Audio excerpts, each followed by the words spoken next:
Here we go, folks. How to take engine out of a Dodge van. See if this works. How to remove an engine from a Dodge van.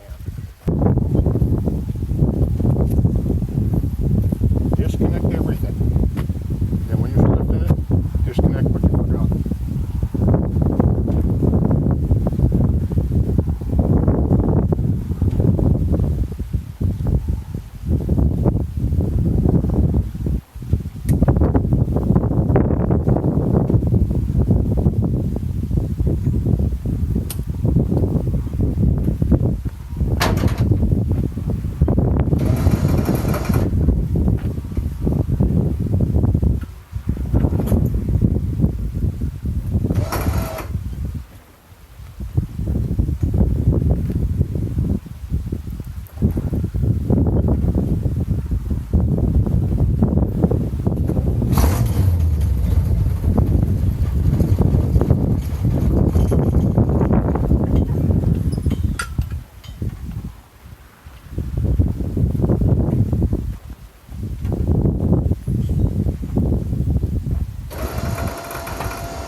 Me hide a body.